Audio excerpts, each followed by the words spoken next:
tingnan natin kung may natandaan kayong importante, at may natandaan kayo.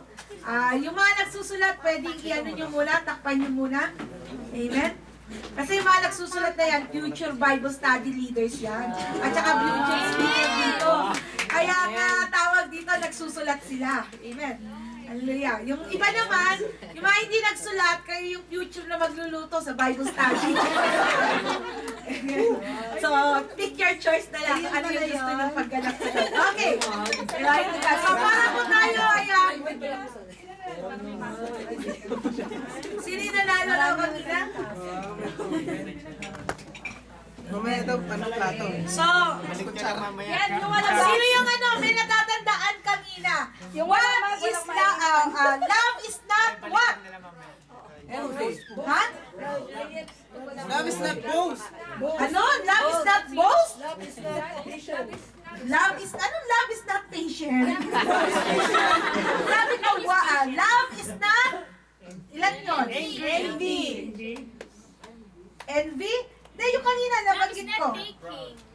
It's not taking. Amen. Okay. So, ibig sabihin ng mga babae, mali talaga ang good listener. Amen. Ano pa? Love is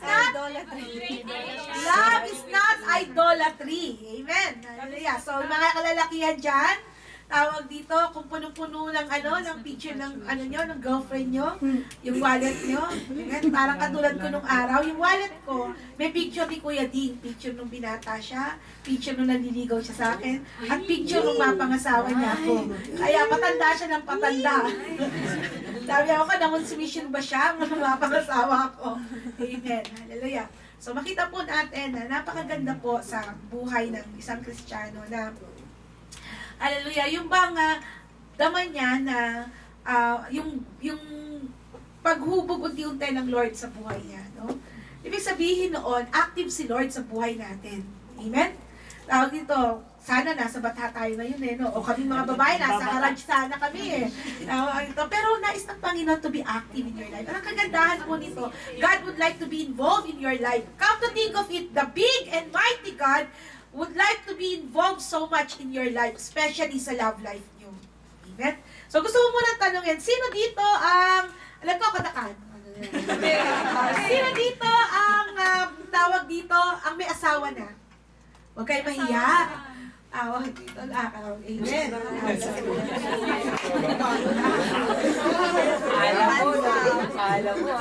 Sino dito yung may mga katulong? Katulong sa paggasta. Amen. Ano no, description nun sa asawa before. Amen. Sino dito yung in a relationship? In a relationship. Sabi ni ko, sabi natin Angel. Nag-iisipan niya. Tawag dito. Complicated lang. So, sino dito yung still praying to the Lord to have that God's perfect plan and God's perfect wife or husband. Alam na sabi, Lord, sabi mo, God's perfect, bakit ganito yung asawa ko? Dito, lagi sa bukot yung buhok. Alam niyo po, tawag to, para sa Panginoon, pag ang puso mo ay nasa Panginoon, kaya nga kanina po, kailangan po na i-emphasize natin the kind of love that God has for us. Amen? At para maintindihan natin paano tayo dapat magmahal. Amen? Kaya pag nagmahal tayo, hindi na natin tinitingnan kung hindi na ang qualification na hinahanap natin ay yung mga dating qualification natin. Amen? So, punta tayo sa courtship. Amen? Alam mo, nag-research po ako sa Wikipedia. Alam niyo Wikipedia, yung encyclopedia sa internet na very, very famous. When it comes to courtship, yung courtship, nabanggit po talaga nila courtship in the Philippines. Kasi yung courtship daw po sa Pilipinas at talaga namang parang kakaiba. Tawag dito. Kasi nga, nagsisibak pa daw ng kahoy, or ganon.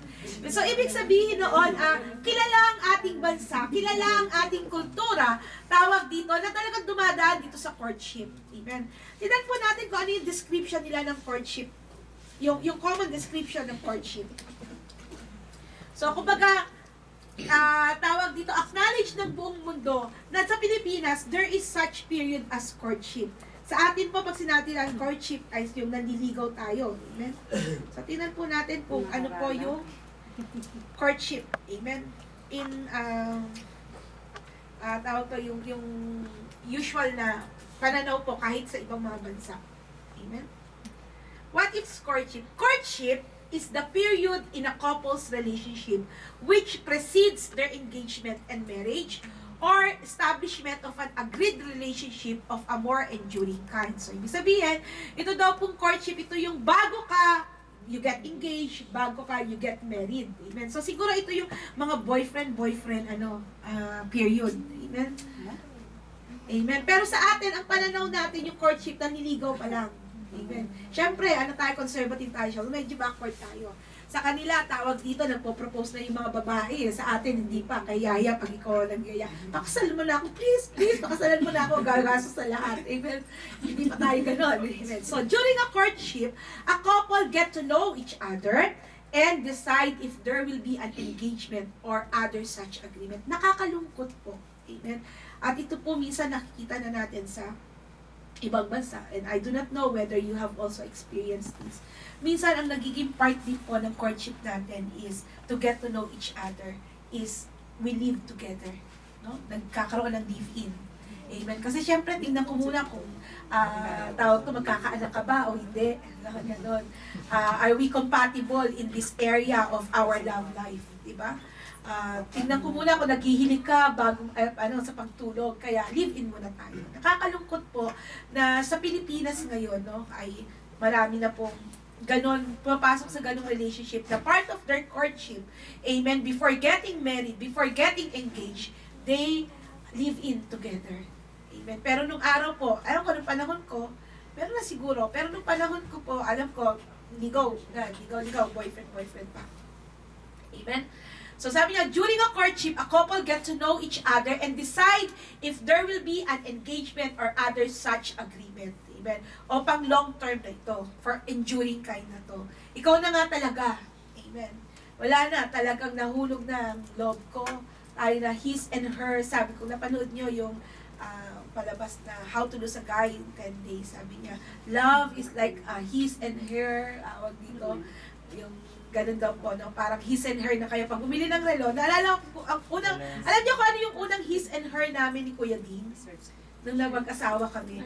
Unang his and her namin ni Kuya Ding, yung yung sandals na Doc Martens. Parehong design ng Doc Martens namin nung araw. Yun ang his and her namin nung araw. Amen. So in courtship, a courtship may be an informal and private matter between two people or may be a public affair or a formal arrangement with family approval. So makita po natin minsan, merong nagdiligawan dyan, tapos sasabihin natin, Nay, kasal na kami. Ha? Kasal na kayo? Dito kasi they choose na sa kanila lang yon. Hindi na nila pinaalam doon sa magulang, maybe they are so independent, di ba? Marami nga po sa mga OFW pag uwi sa Pilipinas ay tawag dito, tay, eto na yung na pangasawa ko. Wala nang kasisay yung tatay. No? Kaya mamaya discuss natin din yun. Amen. Sabi nga, it may be a public affair, minsan po, ina-arrange pa nga yan ng parents, o di ba, OFW kayo, tapos yung nanay nyo, may nakilala doon, oy, paliligawan kita sa anak ko, ha, ganyan, so yung mga magulang na nag-arrange, gano'n. Natuloy naman, we have a good friend na ganun po yung naging arrangement nila, but praise be unto God, they are so very happily married, no? Amen. Traditionally, in the case of a formal engagement, it has been perceived that it is the role of the male. Sabihin mo nga sa mga lalaki. Sabihin niyo mga babae sa lalaki. It is the role of the male. Amen. To actively court or woo the female, thus encouraging her to understand him and her perceptiveness to a proposal of marriage. So, ibig sabihin, ang unang nag-i-initiate, lalaki. Amen. Ang unang nag-i-initiate po, yung mga lalaki. Hindi yung tayong mga babae, so, sige na, ligawan mo na ako, luto ka ng luto, pakain ka ng pakain, tawag dito. Hindi ikaw yung nag-woo. Amen. Mamaya makikita po natin, no, yung biblical background po nito. I mean, foundation nito. So, ibig sabihin, yung mga lalaki po ang nagbubu talaga, no? Alam ko, merong ibang mga animals na yung lalaki, babae ang nagbubu. Eh, hindi naman tayo animals eh. We are created in the image and the likeness of the Lord. Amen. So, pero, alam niyo po, sa ibang western country, kahit teenager, sila na yung, boyfriend na tayo. Diba? Tayo na. Ikaw ang prom date ko. Kasi dun sa Westerner, pag prom date ka, ibig sabihin nun, may mangyayari na sa inyo. Amen. Yun ang initiation rite nila minsan. Yung prom. Amen. So, tanongin natin kaya, kung tawag dito, during the courtship, so ito na yung time na kung saan ay naghahanap-hanap ka na. Diba? Ito na yung time na kung saan ay tumitingin-tingin ka na ng mga nais mong mapangasawa. So, what men usually wants in a woman? At sabihin nyo, umawalan kayo mga man ha, kung totoo nga ito. Amen. Irresistible smile. Amen. Amen. Pag sumiti na yan, tawag dito. Talaga na mga tunaw na tunaw ka na. Amen. Smart and professional. Amen. Siyempre, para mapagmalaki ko dun sa bayan ba namin, tawag dito. Amen. Smart and professional. Or, a good cook. Amen. Ano nga yung sabi na, the shortest distance between to a man's heart is his stomach. Amen. Kaya dapat. So, kaya maganda din pag good cook daw. Kasi syempre, good hostess yan. Tawag dito.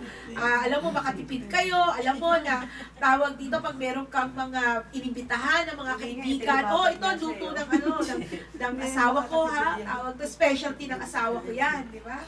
Amen. Or perfectly shaped legs. Pag tingnan ng legs ko at ng iba. Amen. Yan pa minsan. No? Naalala ko, nung payat pa ako, naalala ko nung bata pa ako, nasa mga auntie ko ako, parang may party dun sa mga auntie ko.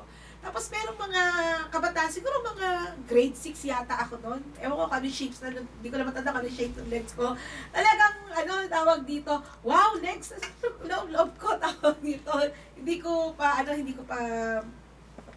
naintindihan masyado yun. Pero there are people who, ito yung tinitingnan nila ba, no? Sabi nila, gusto nila talaga yung shapely legs. Ewan ko kung bakit. Ganun nga ba mga kalalakihan? Yung pag maganda yung legs, so, siguro kahit yung Oo. Paano yung dito, palagi sila nakaabaya? Kaya gusto na nilang magbakasyon eh. Amen. Buti na lang in a relationship na isang pabakasyon dyan. Uh-oh. Okay. There are 4 things a real man wants in a woman. So, this is a real man, no? Nakita ko po ito sa internet. Sabi nila, number 1 is, a real man wants a woman who is playful. Check. Amen. Check. O sige, sabi ko, a real man, ha? A real man wants a woman who is playful. Ibig sabihin, tawag dito, kasi very active yung mga kalalakihan, eh, no? Ayaw nila yung babae na parang demure.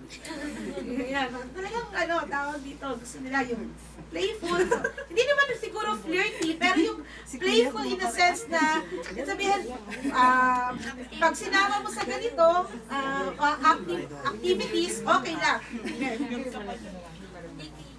Okay, hindi KJ. Amen.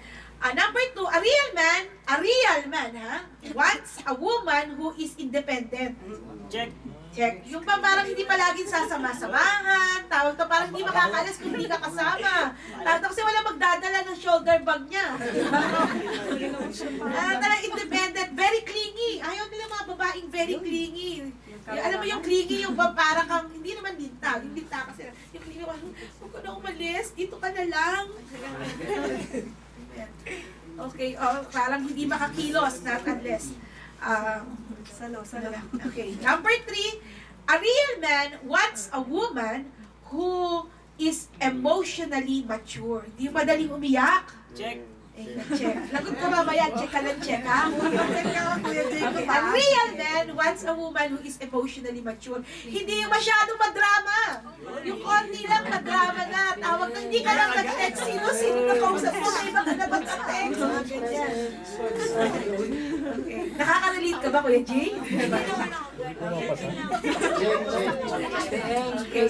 A real man wants a woman he is intensely attracted to. Aywa. Aywa. Aywa. Yung attracted ka. Wala na yung Maybe double for check, some double check, reasons. check. Siguro nga, smart kasi yung babae, ano, or kaya talagang tawag dito, ano ba? Kartada G's. Kartada G's. Kartada G's. Malakas ano. ang magnet appeal. So, talagang hindi ka mapapahiya pag ano. Pero iba naman, hindi sa physical, minsan gusto nila smart, yung pag kinausap nila, talaga naman, parang napupuno ang mundo nila ng mga gandang kaalaman. Then, so, he is attracted to that person. Marahil yung activity o yung likes nila halos pareho. So, a real man wants a woman he is intensely attracted to. Okay. So, sabi po sa Bible, this is very clear, no? In 2 Corinthians chapter 6 verse 14, sabi niya, do not be equally yoked with unbeliever. Amen. Sabi niya to sa mga Kristiyano, sabihin, if they are not Christians, do not be equally yoked with them. Ano po ba yung equally yoked? Alam niyo yung pamato? Sa atin kasi, ang pamato natin, amen, is isa lang yung kalabaw. Di ba? Pero po, sa Eastern countries, sa Middle Eastern, ang kanila pong ganito. Ang kanila pong pamato is ganito. Dalawa ang nag-aararo. Amen. So, come to think of it, kung halimbawa ang isa, amen, ay papatay-patay, yung kayok niya, di ba? Papatay-patay yung isa.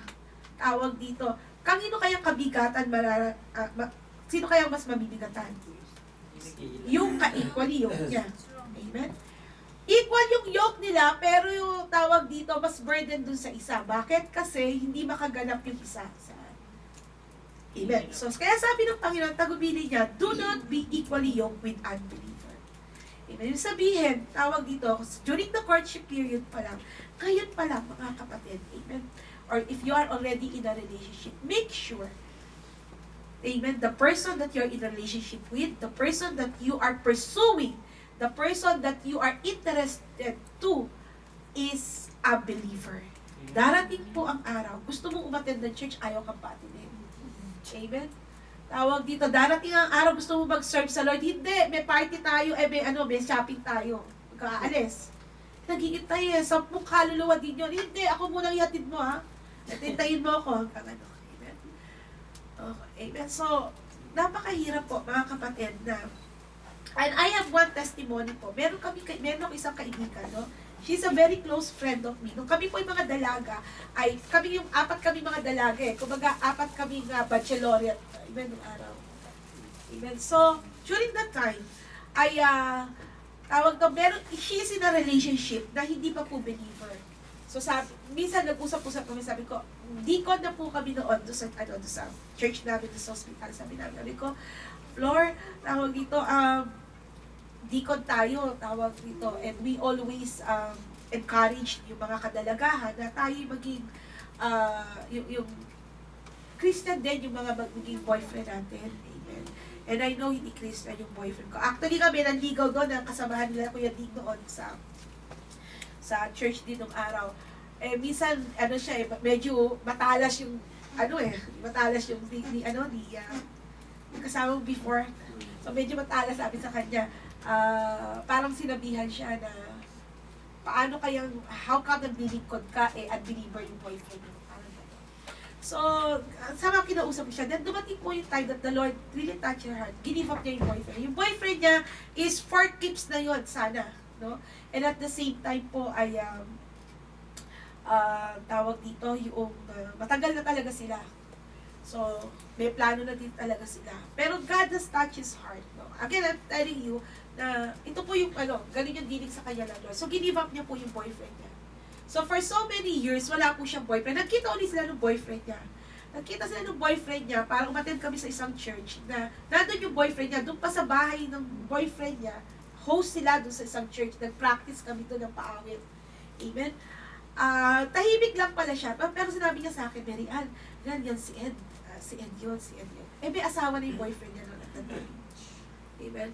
So, pero hindi ako, natuwa ako sa kanya, hindi panghihinayang yung niya, yung na-feel niya. Saka Christian Naging Christian na yun. No? Hindi panghihinayang yung na-experience niya, pero tuwan-tuwa siya. sabi niya, at least nasa Lord na siya. And you know how the Lord rewarded her? Bigyan po siya ng isang boyfriend na pulpit minister na. Talagang servant of the Lord even. Nag-asawa po ako, 32 siya. Nag-asawa, I think, around 36. Kung tutusin mo, late na. Pero she is happily married with 2 beautiful sons. So, ibig ko sabihin, mga kapatid, ang ginawa lang po niya, ano pa naman, wala pa namang mga 30s to. Ay, gusto sabihin, nakita ko po yung pagsunod niya sa Panginoon. Nakita ko po yung pagsunod niya. I know it's difficult nung nag-usap-usap kami. Pero, pinanindigan niya ito, do not be equally yoked with unbeliever. And pareho po kayo sila ng husband niya, they are mightily being used by God. Amen? So, tingnan po natin. Amen. So, sabi sa Psalms 119, verse 133, direct my footstep to your word. According to your word, let no sin rule over me, even the sin of disobedience. Sabi niya, alam niyo po yung pag-boyfriend at pag-aasawa? Siguro sila yung mga hindi pa nagka-boyfriend at girlfriend dito. Di pa talaga, kuya? Oh, mapalad ka, kuya. Okay. Sabi po, alam niyo, naniniwala po ba kayo ng pag-aasawa is a big step? Amen? Pero nung dati kahit may goring na lang ang ulam mo, tawag to pagkain mo, may goring, hotdog, itlog. Pag ngayon, big step, kailangan mag-prepare ka ng breakfast, prepare mo yung baon niya, di ba? O dati, iyo lang yung sweldo mo, pagka-sweldo mo, kahit anong gustong bilhin mo. Ngayon, tawag dito, hindi na pwede, kailangan ba, dear, pwede bang bumili ko? Hey, hindi pwede, kailangan mag-ipon. Pwede mapatay pa yung bahay. Ganun, di ba? So, it's a big step, no, yung pag-aasawa. It's a big step also to be in a relationship. Pero yung parang sinasabi mo, hindi mo na ako pwedeng ligawan kasi po ako ay meron ng ka-relationship. Amen? It's a big step. Kasabi ng, Psalm 119, verse 123, direct my footsteps according to your word. Amen? So, according sa salita po ng Panginoon. Sabi niya, let no sin rule over me. So, tingnan na po natin ngayon. Eto, ngayon, kanina, check ka ng check. Okay. What a Christian, kanina, what a real man. It is a worldly standard. What a Christian man desires. In other words, what a Christian man should desire in a woman. At kayo po mga babae, tawag to what a Christian woman, what should I be? So that a Christian man may desire me. Amen? Hindi po yung desire na, yung physical desire, ibig ko sabihin, yung bang nagustuhan ka. Amen. Kasi nung araw, sabi ko, ako, kailangan flawless ang skin ko. Kasi syempre, pag baka mamaya, hinahanap niya pala flawless skin. Amen. Pero, o kaya magaling dapat ako magluto, tsaka talaga intelihente ako. Naalala ko po noon, ang isa sa mga role ko doon sa kumpanya namin, pag meron po silang ilalabas, yung ititreat na mga purchaser, ako tinatawag, Mary, hindi kasama ka dito sa amin. Kasi ako taga-kwento. Habang yung para maano nila yung deal. Amen? So, sabi ko, I have to be smart. I have to be sabi ko, baka mamaya hinahanap ng lalaki na magiging asawa ko pala smart. Pero, ito daw, what a Christian man desires in a woman. Number 1.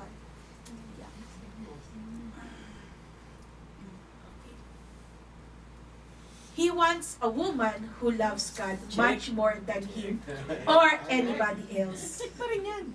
Check pa rin. Amen. Alam niyo po, kapag mas mahal niya ang Panginoon, tawag dito, pag meron kang konting flaws, hindi mararatel yan. Amen. Pag mas mahal niya ang Panginoon, kahit medyo kinakapos yung sweldo mo at this time, tawag dito, hindi mararatel yan because he knows God is her provider. Amen? Tawag to, kahit nawalan ka ng trabaho, tawag dito, hindi yan mararatel because he knows God holds your future. Amen? So, sabi niya, he wants a woman who loves God much more than him or anybody else. Kasi pag mahal niya ang Panginoon, lagi niyang nakakapakinig sa Lord. Lagi niyang naririnig na sinasabi ng Lord, o pagpasensyahan mo yung asawa mo, mas magmahalin mo yung asawa mo, mas submit ka sa asawa mo, mas i-honor mo yung asawa mo. Because He loves the Lord much more than you. Huwag niyong pagsisilosa ng ang Diyos kapag nakita niyo mas masigasig. Amen? Mas mahal niya ang Panginoon. Why? Kasi po, si Lord ang magbubulong sa kanya kung paano ka mas higit mahalin. Yes. Amen. Okay. He wants a woman that understands the role that God has given her. As a mother, as a wife, naiintindihan niya. Amen? Naiintindihan niya as makasama mo sa paglilingkod sa Panginoon, or even yung purpose ng Lord sa kanya, naiintindihan niya mabuti yun. Kaya alam niya kung paano i-prioritize. Amen? Naiintindihan niya na God first, and then you, and then the children. Naiintindihan niya yun. Amen? Kaya hindi yung pag tumawag ka sa telepono, o tumawag siya sa telepono, nagpadala ka mo na, walang tuition fee na yung mga bata. O sige, bye. Hindi siya ganun. Amen? Kasi naiisip niya, tawag dito, I have a role to my husband. Magpapaganda yan kahit 5 yung anak nyo. Amen? Tawag dito, he will still have time for you because he knows she has a role of as a wife, to be a loving wife to you. She will honor you. Amen? She will be faithful to you. Amen? Okay. He wants a woman that is a doer of God's word and not just a hearer only. Amen. So, pati yung manifestation, pati yung testimony niya, hindi magkaiba. Amen. So, ibig sabihin nun, he loves to hear the word of God and she loves to apply the word of God. Amen. So, imagine mo, pag magkasama, halimbawa kayo, no, usually sa mga asawa, ganito, nakapakinig ng salita ng Panginoon, in your anger, do not sin. Or do not let the sun go up, no, na magkagalit kayo. Go up, go down. Sabihin, huwag mo patagalin. As much as possible, hindi lilipas ang isang araw para bago kayo magkabati. Now, tawag dito, nagkagalit na. Merong pinagtampuhan. Tawag dito. Pwede mo lang ilabay, yung message pa naman nung nakaraang linggo. Oo na nga, bati na, anong sumulang? Di ba? Sabihin, kailangan. Kasi, siya meron siyang pagpapahalaga sa salita ng Panginoon. He knows that because she loves the Lord more, tawag dito, kahit masakit sa kanya, tawag dito, na mahalin ka. Amen? Mamahalin ka pa rin niya kasi mahal niya ang Panginoon. Amen ba? Amen. Okay. Check pa rin. Okay. Check pa rin yan. Ito, sa maganda. He wants a woman that can pray with him and pray for him. Check.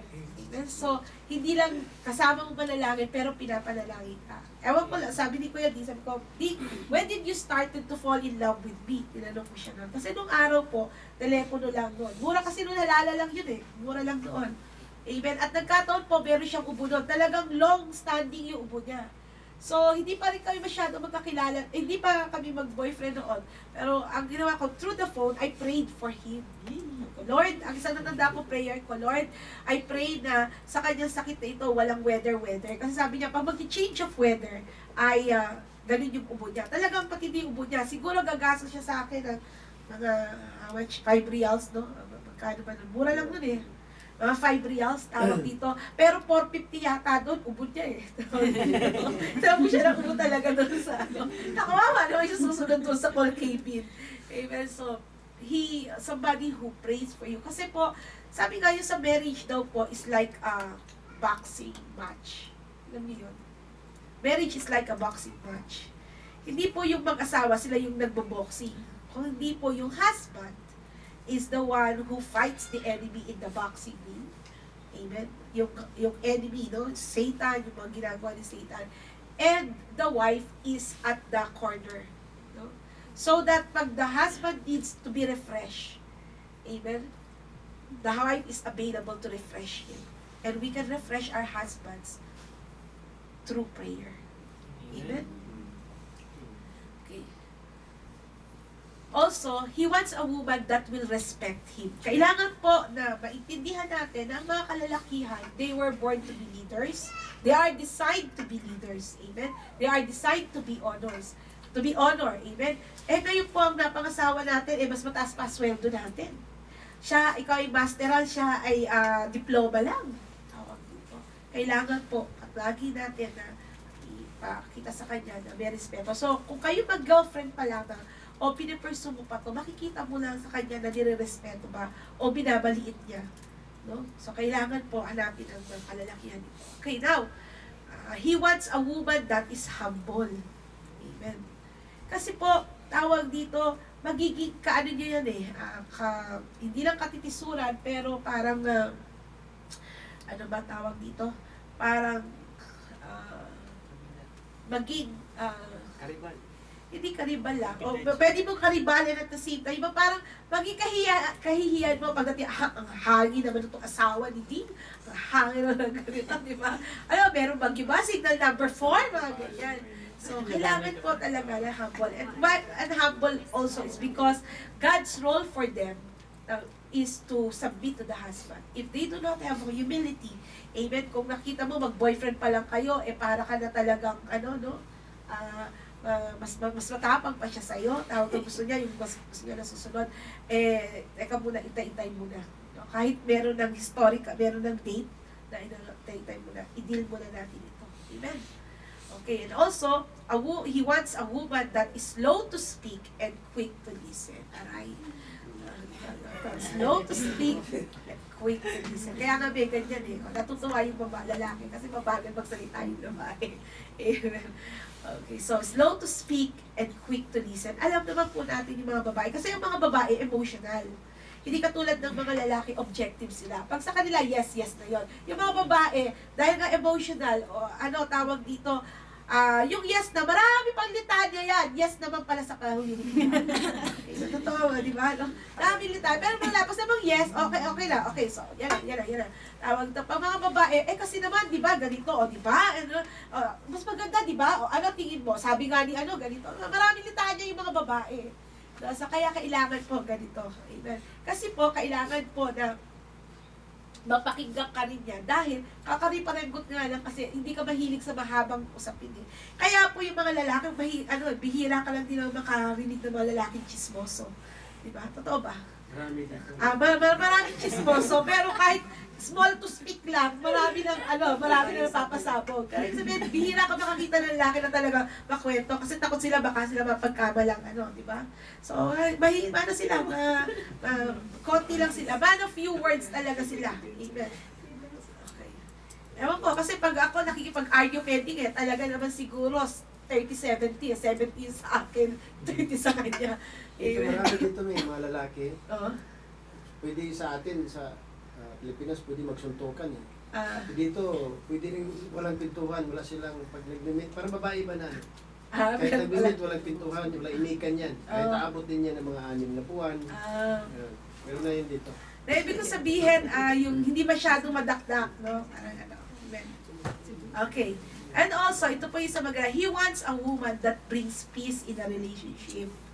Amen? Maganda po ito, yung bang hindi palaging, magkikita na naman kami ng girlfriend ko. Ano na naman kaya i-accuse niya sa akin? Tawag dito. Nalita ko ng 1 minute. Ano kaya ang iisipin niya sa akin? Ganun ba? Okay. He wants a woman that supports him even when he makes mistakes. Amen? Tawag dito, yung mga lalaki po kasi talaga design nila, may ego sila. Hindi ko ibig sabihin yung ego is napakasama naman nila dahil may ego sila. But what I mean is, yun ang design nila Amen? So, tawag dito, pag mamaliitin mo pa sila, tawag dito, pag i-condemn mo pa sila, malaki ang dating nila malaki ang dating doon. Tawag dito. Kaya nga, napaka-importante po nito na nandun ka to support. Katulad nga po, sabi ko kanina, yung marriage is like a boxing match. Pag naman nagpa-refresh yung asawa niyo, ikaw kasi, tatanga-tanga ka ayan tuloy, nasunto ka, hindi gano'n. Kaya pa natin, Napagalitan pa. Ganun ba? Jab-jab lang, ganun ba? Footwork lang, baby, ha? Ganyan. Di ba? Hindi yung, tatanga-tanga kasi, ikaw kasi, hindi ka nag-training, mga ganyan. So, even when he makes mistakes. Okay. Also, he wants a woman that gives him affirmation. ang galing mo talaga, baby. Ang galing mo talaga, darling. Di ba? Dito, pambihira, yung talagang may affirmation talagang. Maramdaman niya na tawag dito, he is accepted. The wife is so proud of him even. So, parang sabi siguro ng ibang mga kalalakihan, ako po, nasa kaya itong babaeng to.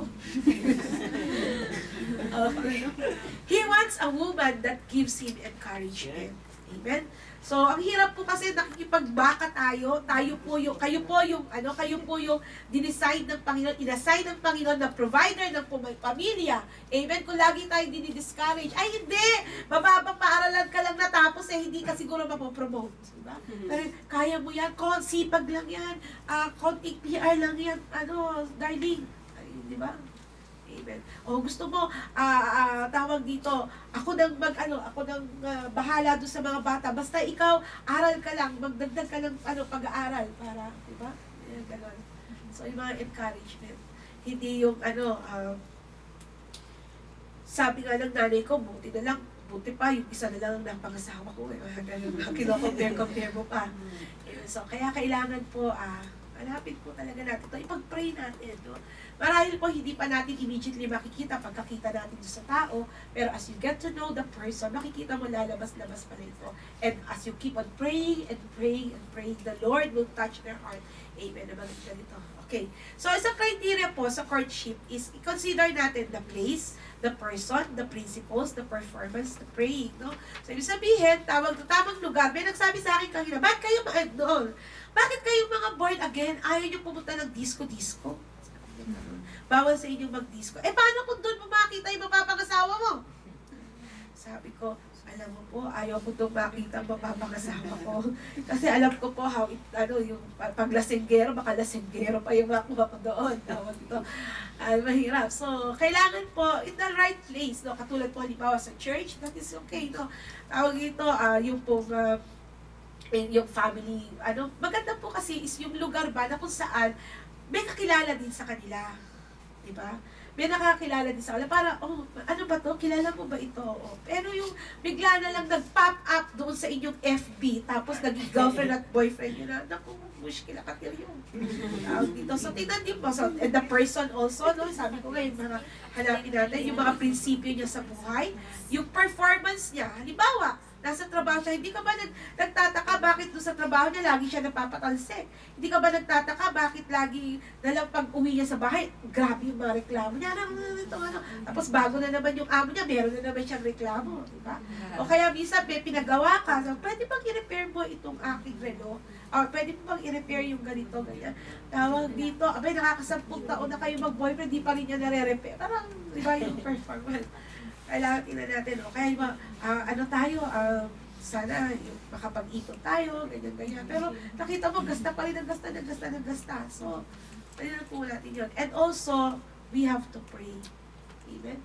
We have to be very prayerful. Buhay nyo nakataya dito. The rest of your life ang nakataya dito. Puso't emotion nyo nakataya dito. Bulsa nyo nakataya dito. Amen. Pamilya nyo ang nakataya dito. Kaya nyo yung pamilya nyo, ang ganda-ganda, tapos biglang may ilalagay kang di ba? So, kailangan po talagang panalangin. Amen. Sa Genesis 24, verse 1 to 4, ito po yung istorya kung paano po nakakuha ng asawa si Isaac. Amen. Tingnan po natin. Actually, ito po yung passage sa Bible na kung saan unang-unang nagturo sa akin about God's best. No? Yung sabihin, yung paano makita yung pangasawa. Sabi nga dito, Abraham was now old and well advanced in years, and the Lord has blessed him in every way. He said to the chief servant, I believe this is Eleazar, amen, to the chief servant in his household. And Eleazar is an older, so kaya siya yung naging chief servant, pinagkatiwalaan siya. Siguro matagal na, para ba yung mayordoma? Siya yung pinakamatagal niya ng katulong, parang gano'n. Amen? So, he said to the chief servant in his household, the one in charge of all that he had, put your hand under my thigh. Amen? Because it is a tradition po sa kanila, pag meron ka ipapangako, you put your hand under the thigh. Amen? So, I want you to swear by the Lord, the God of heaven and the God of earth, that you will not get a wife for my son from the daughters of the Canaanites, among whom I am living, but will go to my country and my own relatives and get a wife for my son Isaac. Kung alam, di po ba si Abraham ay foreigner lang siya doon sa lugar na yun. Pero sabi niya, ikuha po yung anak ko ng mapapangasawa. Kasi siguro sabi ni Abraham, baka I will not live that long anymore.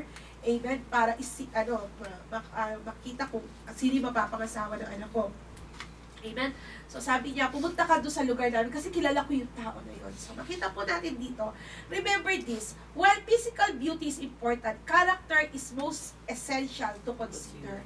Amen? Bakit? Alam po niya yung mga buhay ng mga Canaanites. Amen? Mga pagan po yung mga Canaanites. Pero sabi niya, doon na sa siguradong alam ko, tawag dito, may takot sa Diyos. Amen? Maayos ang pagpapalaki. Amen? Doon ko lang, yun ang doon mo lang ikuha yung aking mapakasawa. Meron kasi nagsasabi na yung katulad yan. Sa okay lang yung mas maganda na yung maganda siya dahil yung ugali pwedeng baguhin yun eh.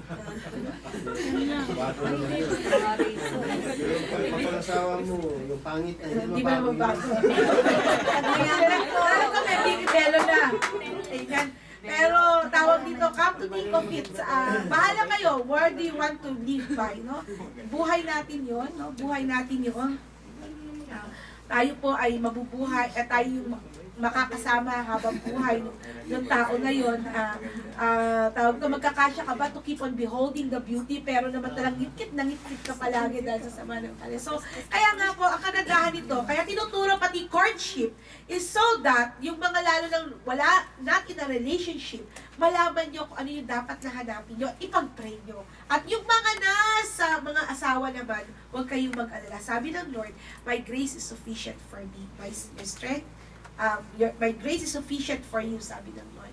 Sabihin, kaya pong ayusin ng Lord niya sa biyaya niya. Amen? Amen. Ang lakas ni Kuya mag-amen. Oh. Kasi ako hanggang ngayon naiiyak ako kung paano ginawa ng Lord sa buhay na Kuya Romel. Amen? Tawag dito. So while physical beauty is important, character is most essential to consider. Sabi niya, mas mahalaga yun na i-consider natin. Amen. So, ibig sabihin, secondary na lang yung beauty. Maganda talaga kung may beauty, maganda talaga kung di ba, mapistura. Pero, unang-una po ay yung character, ang number one nating qualification natin na. Amen. Sa Genesis chapter 24 relates that Rebecca was not only beautiful in the outside, but as inner beauty filled with kindness. Alam niyo po si Rebecca kasi pagkakita niya, hindi pa niya kilala itong pinadalang servant. Hindi pa niya alam na may purpose palang humanap ng pangasawa. Sabi niya, halika po. Actually, ang sabi ng servant, Lord, bigyan mo po ako ng sign. Kung sino po yung babaeng magpainom sa akin, pati doon sa kamelyo ko, tawag dito, yung po yung pinakita mo sign na ito yung mapapangasawa ng anak ng amo ko. Amen. At doon pa po, hindi alam ni Rebecca yon. Pero, inherent marahil kay Rebecca yung being kind, no? So, painumin niyo na rin po yung yung kameli niyo, no? So, alam niyo po to si Rebecca, minsan, kung magbabasa tayo ng Bible, isipin po natin na parang naging masama siya kasi kinudyo kanya yung asawa, yung anak niyang si Jacob na nakawin yung birthright nung kanyang mula doon sa kanyang panganay. Pero alam niyo po ba kung bakit yung reason? Kasi po, ang pangasawa ni Esau, mga hindi mananampalataya. Alam niya na masasayang lamang yung mga blessing. Amen? Kung sa isang hindi mananampalataya, sa isang heathen, kaya Moabites, no? So, pakita po dito, siguro kay Rebecca lang is importante kasi. Importante yung merong siyang pagkilala sa tunay ng Diyos. At alam niya, magpo-flow sigurado doon yung blessing. Amen? So, wag mo lang natin tingnan si Rebecca. Parang Rebecca, in the, sa paumpisa pa lang, she was very kind. Amen? So, sabi nga po sa 1 Peter 3:1-4, wives, in the same way, be submissive to your husband, so that if any of them do not believe the word, they may be won over without words by the behavior of their wives, when they see the purity and reverence of your lives. Your beauty should not come from outward adornments such as braided hair and the wearing of gold, jewelry, and fine clothes. Instead, it should be that of your inner self, the unfading beauty of a gentle and quiet spirit. Amen. I'm sorry. Okay. A gentle and quiet spirit. Amen. which is of great worth in God's sight. Amen. Physical beauty may be a great worth in your sight, in the sight of your friends, in the sight of your relatives. Ba, syempre, gaganda lahi namin. Naalala ko, meron na ako isang kakilala, tawag dito, gusto ko siya ipakilala, meron kami gusto ipakilala sa kanya, pero gusto niya mistisuhin. Kasi gusto daw niya, maganda yung maging lahi lang. Gusto niya ibang lahi, gusto niya blue eye, tawag dito, kasi para gumanda naman ang lahi ko. Bakit maganda ka naman? Sabi ko, hindi, para gumanda yung lahi ko, sabi niya gano'n.